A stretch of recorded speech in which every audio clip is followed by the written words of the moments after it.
साजिश है। हम इसका पुरजोर विरोध करते हैं। एक विरोध हमारा और भी है कि बहुजन समाज के, या विशेष सिर्फ कहें अनुसूचित जाति अनुसूचित जनजाति समाज के, यहां तक कि ओबीसी समाज के भी जितने भी नेता संसद में बैठे हैं, सांसद संसद में बैठे हैं, उन सभी ने इसका समर्थन किया, इस आरक्षण का, जबकि उन्हें इसका विरोध करना चाहिए था। केवल दो लोगों को अगर मैं कहूं, असदुद्दीन ओवैसी और आरजेडी के सांसद जिन्होंने राज्यसभा में किया, मनोज झा, इन दो को छोड़ के बाकी इन सारे लोगों ने इसका समर्थन किया। इसका मतलब यह है कि आप संविधान के साथ खिलवाड़ हो रही है और आप तमाशा देख रहे हैं। आपको यह भी नहीं पता कि ये कल इसका सहारा लेकर आपकी पीठ में किस तरह से कुठाराघात करे। और इसमें सबसे बड़ी आपत्ति मुझे इस बात पर है कि अगस्त 2018 में इस बहुजन समाज की जो नेता मानी जाती हैं, माननीय बहन जी मायावती जी, सबसे पहले अगर देखा जाए तो पहल उन्होंने इस बात में की।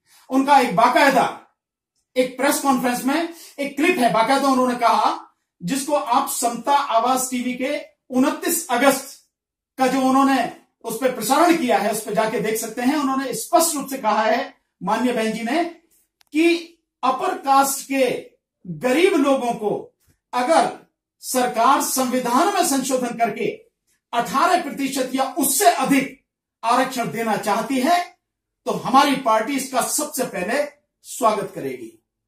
भाई, अगर इसकी बात है तो मैं आपसे कहना चाहता हूं कि आरक्षण अगर संविधान में संशोधन कर रहे हैं आप, तो सबसे पहले ओबीसी का जो आरक्षण है, जो उसकी आबादी के अनुपात में उसे मिलना चाहिए, उसकी आबादी 55% से ज्यादा है, उन्हें मात्र 27% आरक्षण मिला हुआ है, तो पहले आप संविधान में संशोधन इस बात के लिए कीजिए कि उन्हें उनकी आबादी के अनुपात में पूरा आरक्षण मिले, यानी 55% से ज्यादा आरक्षण उन्हें मिले।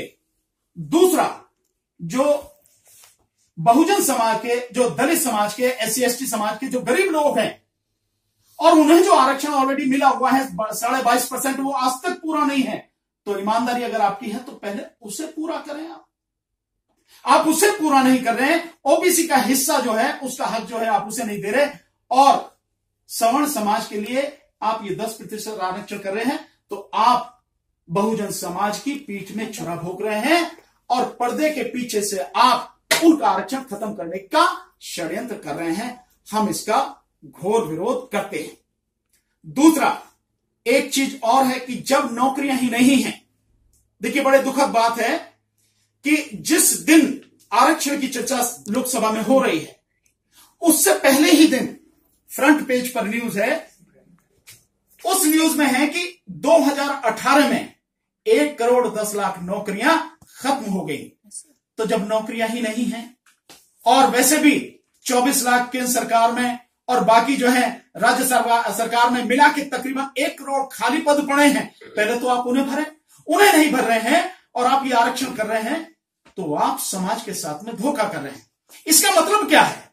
ये सीधा सीधा समाज को धोखा देना, गुमराह करना, और सही मायने में जो असल मुद्दे हैं जिसमें भारतीय जनता पार्टी सरकार पूरी तरह से असफल रही है, वो चाहे 2 करोड़ नौकरियों का हो, चाहे 15 लाख खाते में आने का हो, चाहे वो FDI का हो, चाहे जो मेक इन इंडिया का हो, चाहे स्मार्ट सिटी का हो, चाहे डिजिटल इंडिया का हो, चाहे किसानों का मुद्दा हो, चाहे महिलाओं की सुरक्षा का मुद्दा हो, ये सारे के सारे जो मुद्दे हैं, और नोटबंदी के बाद जिस तरह से देश का बेड़ा गर्क हुआ, 2% GDP जो है डाउन हुई और लगभग 4.5 करोड़ लोग बेरोजगार हो गए, उस सब से ध्यान बटाने के लिए, क्योंकि चुनाव सर पे है, ये मुद्दे सवाल पूछेंगे लोग बात, उनसे ध्यान बटाने के लिए ये एक शगुफा छोड़ा गया है, ये जुमला छोड़ा गया है। हम इसका पुरजोर विरोध करते हैं। अब आप साथी इस विषय पर जो भी सवाल पूछना चाहें, प्रेस के साथी, हम उनका स्वागत करेंगे। सर, मैं आपकी जानकारी के लिए बता दूं कि देश के अंदर जो है गुजरों ने आंदोलन किया, जाटों ने आंदोलन किया, और इसके अलावा जो है राजस्थान के बहुत सारे मीनाओं ने आंदोलन किया, और वो लोग जेलों में भी बंद हैं और मारे भी गए, लेकिन उनको आरक्षण नहीं दिया सरकार ने। ऐसा क्यों? देखिए, मैं बहुत सीधा सीधा कहूंगा इस बात को, मैं पहले भी कह चुका हूं, इस बात को समझे आप। कौन है गुजर? बैकवर्ड। मीणा कौन है? बैकवर्ड। जाट कौन है? वो भी बैकवर्ड में आने की बात कर रहे हैं, लेकिन जाट किसी हालत में सवर्ण में तो नहीं आते। तो मतलब सीधा सीधा है कि बीजेपी सिर्फ और सिर्फ सवर्ण समाज की पार्टी है, वो ओबीसी एससी एसटी की पार्टी नहीं है। उनके लिए वो कुछ नहीं करेगी और अपने लिए चाहे संविधान के साथ कितनी भी खिलवाड़ करनी पड़े वो करेगी। तो सीधा सीधा ये है। अब सोचना, जो गुर्जर समाज के लोग हैं, मीणा समाज के लोग हैं, ये जाट समाज के लोग हैं, उन्हें यह सोचना है कि क्या उन्हें धोखेबाज जो पार्टी है उसके साथ में जाना है, ये 2019 में उन्हें सबक सिखाना है, ये उन्हें सोचना है। क्या सर ये आरक्षण से दलित समाज पे या बहुजन समाज पे क्या असर पड़ेगा?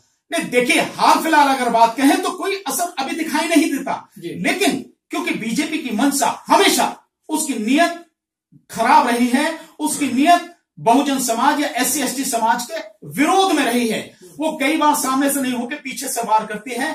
तो आखिर में इसका जो असर पड़ेगा वो ये पड़ेगा कि एक बार संविधान में संशोधन होकर आर्थिक आधार लागू होने के बाद फिर वो ये जो सामाजिक और शैक्षणिक आधार पर जो रिजर्वेशन है, फिर ये कहेंगे कि भाई सब हल्ला मचेगा कि इसको भी आर्थिक आधार पर किया जाए। तो अल्टीमेटली पर्दे के पीछे से या बैकडोर से उस समाज के अनुसूचित जाति, अनुसूचित जनजाति, ओबीसी के जो आरक्षण है उस पर कुठाराघात करने की ये कुटिल राजनीति है। सर इतना विरोध होने के बावजूद भी जो बीजेपी के जो आका है, बीजेपी के जो लीडर है, वो कहते हैं कि अब जो सीट आई है उससे ज्यादा सीटें आएंगी, इतना विरोध होने के बावजूद। ये उनकी हताशा है, ये उनकी हताशा है।